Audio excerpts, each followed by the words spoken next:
Joe. Blacula.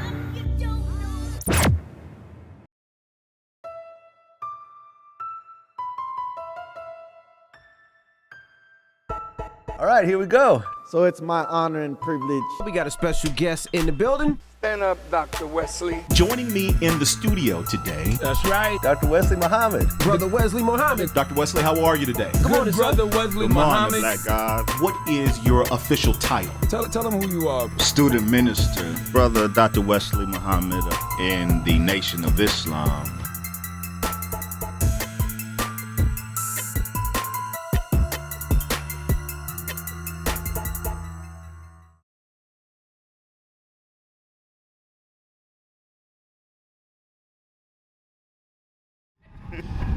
Woo. Okay. Man, that's dope song, man. Okay, now another question for Ask Dr. Wesley.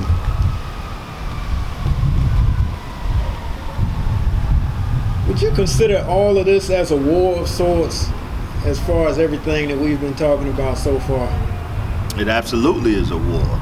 It's a war against, first, God. God chose the black man and woman in America. And so Satan targets the black man and woman in America.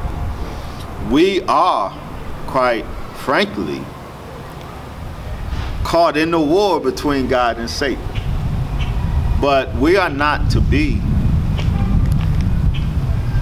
passive victims of the war. We are to be active participants in the war with God against Satan. So Satan sees, the reason Satan is feminizing the black man is because he knows this is a war and we are Allah's soldiers. And so to take the soldiers off the battlefield, our enemies much rather black males who's supposed to be soldiers fighting him. He will much rather these black men be feminized and frolicking around in dresses and tutus and whatnot. It is a war of the highest order, and we are the targets in the war, but we are the soldiers in the war as well. And so therein lies the only two options for every black man and woman in America.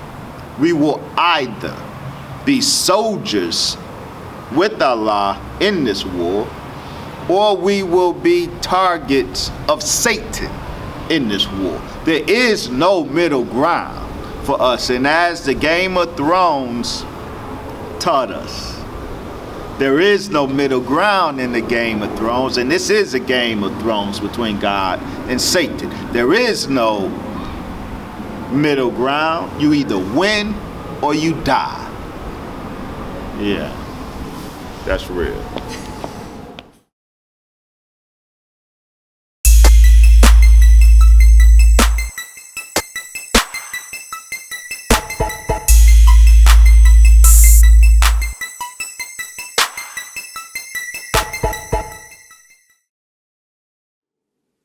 The Depo-Provera that our government targeted you and I with actually chemically induces homosexuality in men. Do you follow?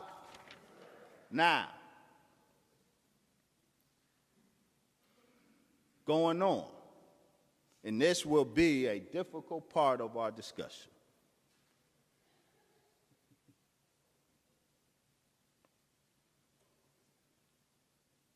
Many drugs, they say, besides these anti-androgens such as Depo-Provera, many drugs, such drugs appear to at least partially divert or block masculinization of the nervous system during neuroorganization. Many drugs besides these have a partial demasculizing effect. The list includes barbiturates, which are drugs, yada, yada, yada, yada, yada, yada, marijuana.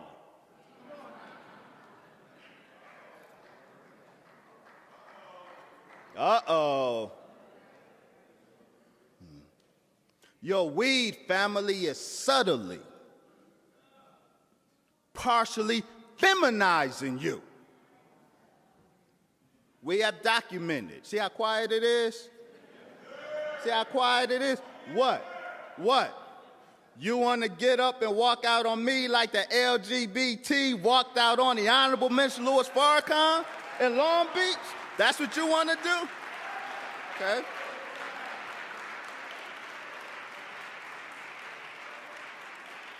Okay. Well, if you don't now, I'm going to work hard to make you.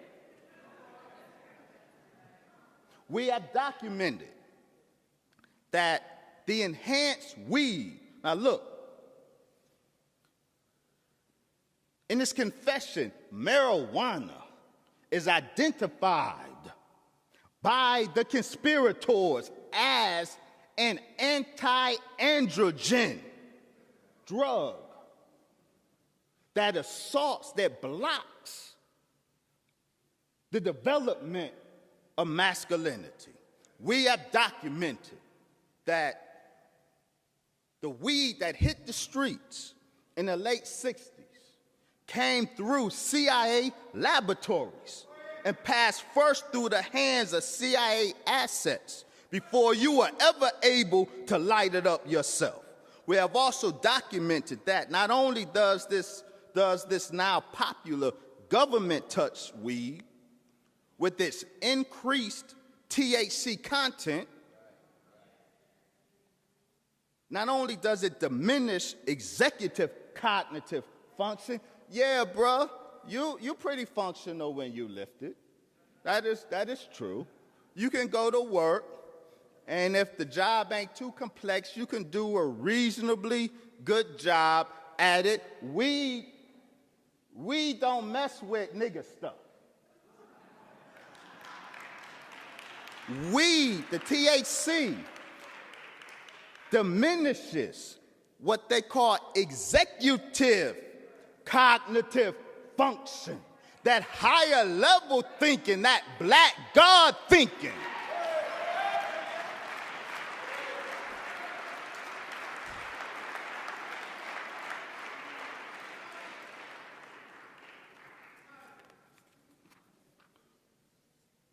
We have documented that not only does it poison your sperm, and I'm going to mention why it's quiet over there. We have documented that not only does it poison your sperm, but it also mildly feminizes you.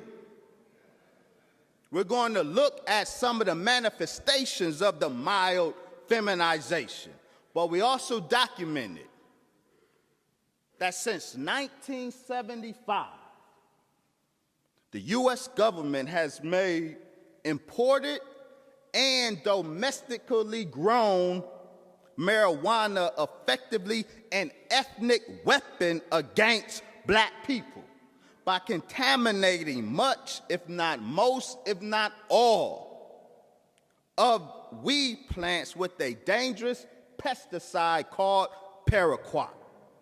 Paraquat has what's called a melanin affinity.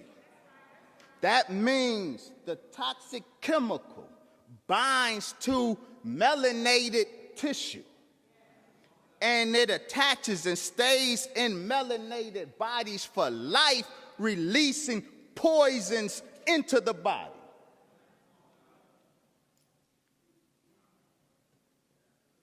Weed has been weaponized, ethnically weaponized against black people. Yet, weed smoking is the religion of black folks 45 and under, including those of us in here. Weed is the religion of black folks 45 and under. Yeah, it is. The level of y'all should see the faces I'm looking at over there. Can you get them? It's okay. I know you. It happens all the time. I understand. You got lifted before you came. I understand. The level of foolish argument advanced to defend weed smoking and to not just them, you two.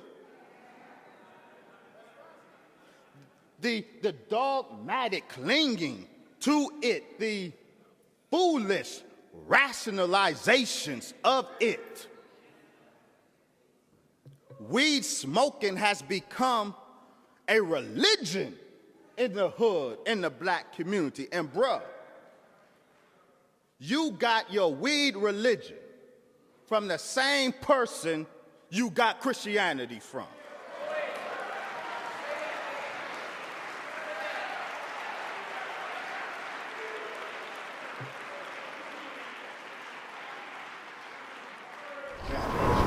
Okay, so my next question for Ask Dr. Wesley.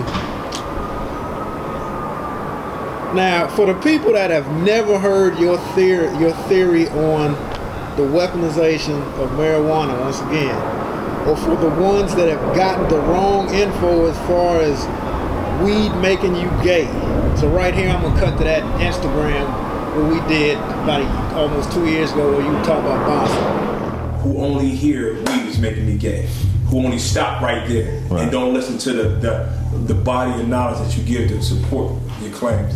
What they don't stop right there because there never was a right there. I never said that. Yeah. They don't even start right there. See, those who repeat that, it was Bossip who interpreted my remarks at Mas Mariam as weed makes you gay, but I never said that. I picked my words wisely. So those who repeat that and take offense to that, they don't start with my words. They never make it to my words, lest they would know not only what I didn't say, but what I said and why I said it. So, real simple. God created cannabis. Satan manipulated marijuana. The plant that God created, the cannabis plant, is a holy herb. And when kept in its natural state and used properly, cannabis has great medicinal value. But real simply, loud ain't cannabis. The loud that we smoke ain't the holy herb that God planted. The reason it's loud is because it has an unnaturally high level of THC, because we smoke to get high, and THC is necessary to get us high. And so marijuana versus God's holy herb cannabis plant, marijuana either loud or kush, whatever local variant that we get lifted with, it's weaponized because its THC content is unnaturally exaggerated, and its CBD content, which is the more beneficial chemical between the two, CBD versus THC. But because CBD, while very medicinal, don't get you high, CBD has been grafted out, and THC has been exaggerated. And the product is this monster weed. That's loud. Now, why do we use the language weaponized? Because before, smart growers learn how to breed strains before y'all were breeding strains. The government in 1940 produced the first super potent pot. The first form of exaggerated THC marijuana was produced in government laboratories as a chemical weapon. And so the weaponized weed is the weed with the unnaturally high levels of THC and the diminished levels of CBD, not this gay thing, just to be real clear. I never said before weed makes you gay. I will say now, today, weed can make you gay, but who will it make gay? No grown man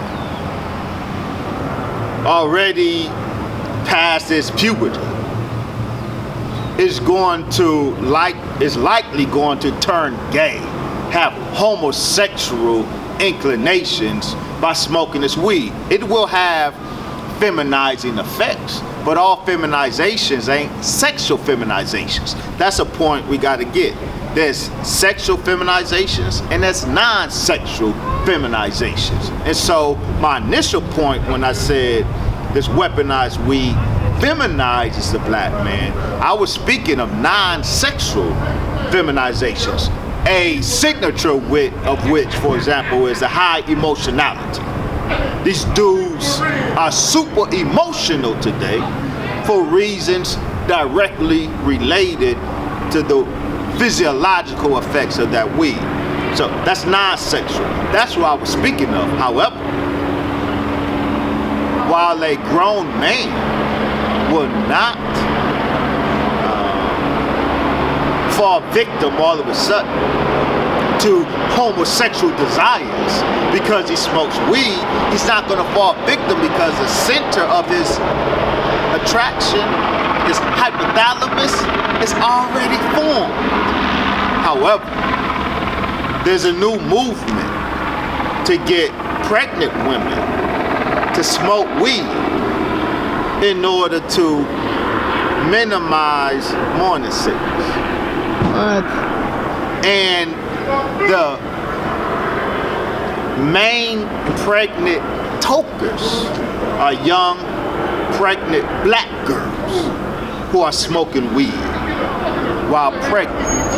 And when you expose your fetus to that weaponized weed, you can disrupt his neurological development, and that hypothalamus that is the source of sexual attraction in men and women, which is already fully formed in a grown man who is smoking this weaponized weed, is not yet formed in the fetus or an adolescent growing up, still developing. So you disrupt the biochemistry of that fetus or that adolescent child, and you demasculinize his hypothalamus, producing a feminine attraction to men. So while this weaponized weed will feminize, but not necessarily homosexualize a grown man, it can homosexualize a fetus and an adolescent boy. You're watching The Breakfast Club. So again, when we're talking about estrogen dominance, acidic sperm, it all ties right back to your lifestyle and what the intake you're having. There's something about low sperm count that it's gonna upset a lot of black guys. Yeah, we can't do it here. Can't do it right now. Weed, yeah. Don't do it. Well, yeah, I've always heard that weed lowers your sperm count. By the way, the Nation of Islam been saying that. I've always heard that. Oligospermia and azoospermia, because there's a lot of estrogen in the bud of weed. And it's causing crazy outcomes where fertility and fecundity within black people, it affects men and women. Another question. Is it making men more feminine? That's another thing. Yes. So you just said andropause, it accelerates andropause. Wow. Although I do know some guys Wesley Muhammad not as crazy as y'all think, huh? Wesley Muhammad not as crazy as y'all think, huh? Wesley Muhammad not as crazy as y'all think, huh? Wesley Muhammad not as crazy as y'all think, huh? That is the fact. Listen, there are other factors.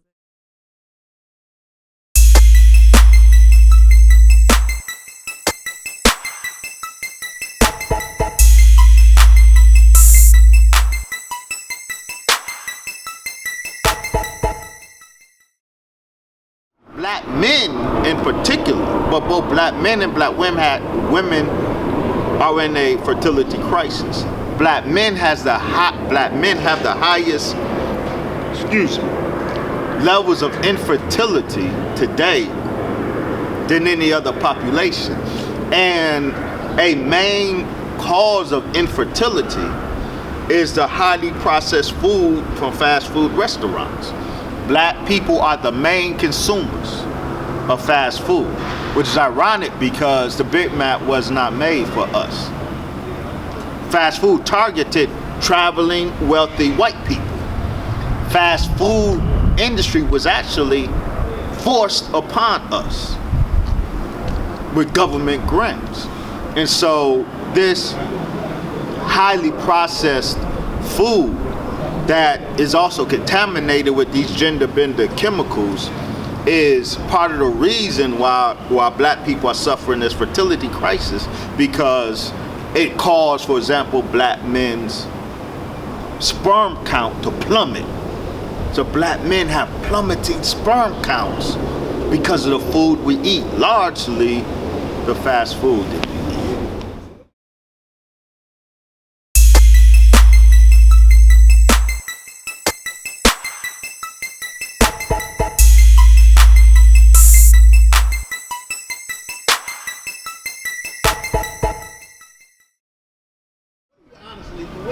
Oh, well, yeah, but that's because of my association. No, this world seeks to silence Jesus. And when they banned the Honorable Brother Minister Farrakhan by instruction from the Israeli and U.S. government, Facebook was summoned to Israel and was given instructions on who to ban.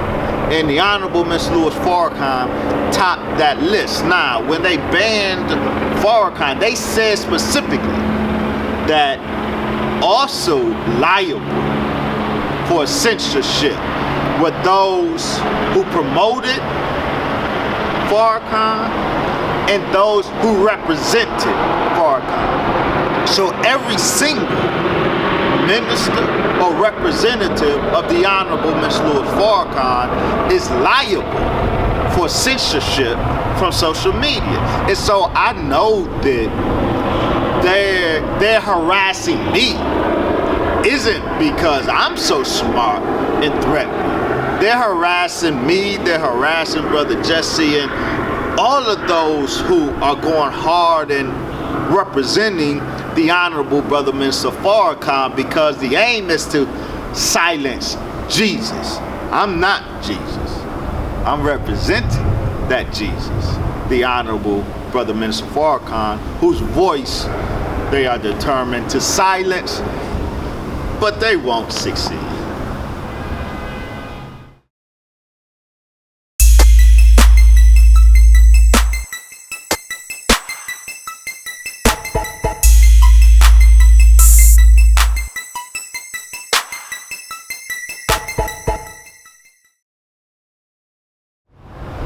Social media ever dictate any of your content?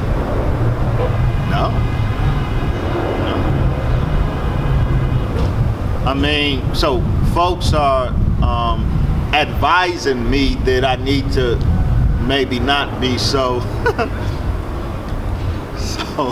so colorful in how I title my my post, because I just give it to you. Well, this is what it's about, you know, the gay mafia. I was just about to ask this you is about that. you know, That's it is. what I was getting So to. I have not used subterfuge or euphemisms in my presentation, and so I'm getting all this counsel to, well, just package it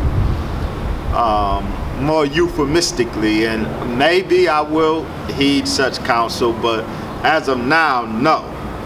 Now, did you coin that term, gay mafia? Oh, absolutely not. No? No. Michael Jackson, our dearly departed, murdered brother, assassinated brother, Michael Jackson. He said that his career was ruined by the gay mafia. He named the gay mafia David Geffen, head of that mafia, in the list of 11 enemies the gay mafia of Hollywood is a reality. Steven Spielberg. And so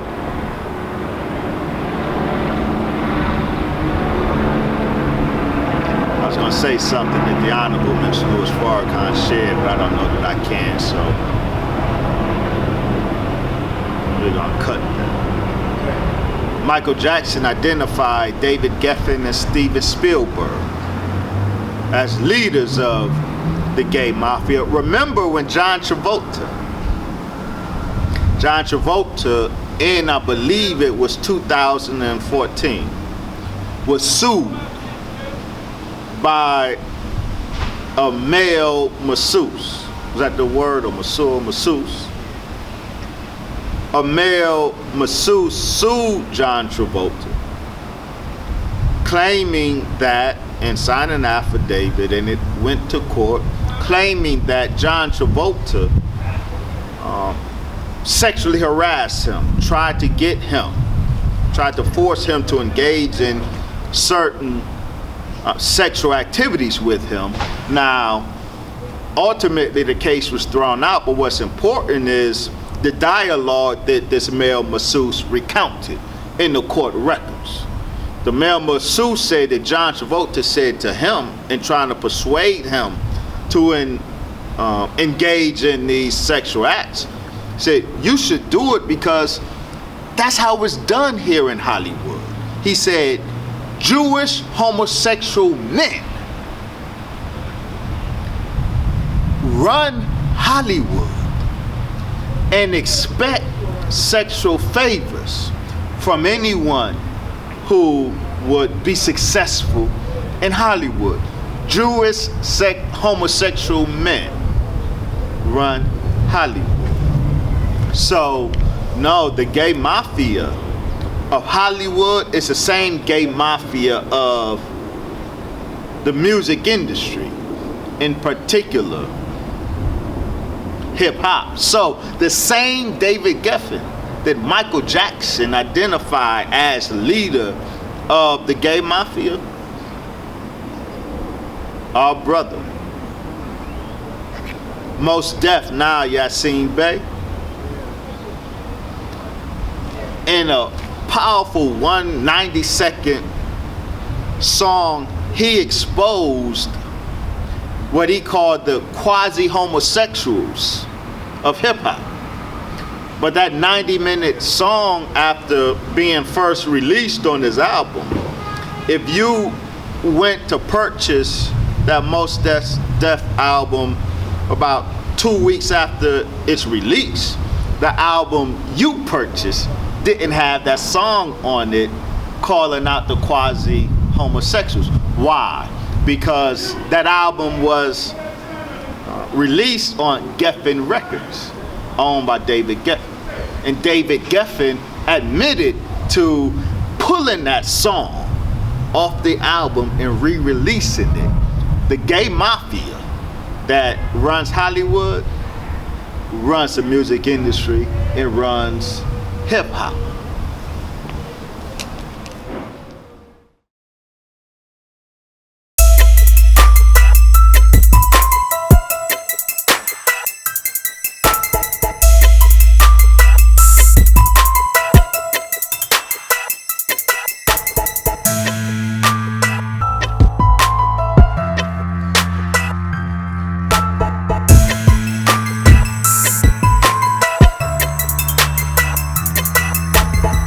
Assalamu alaikum.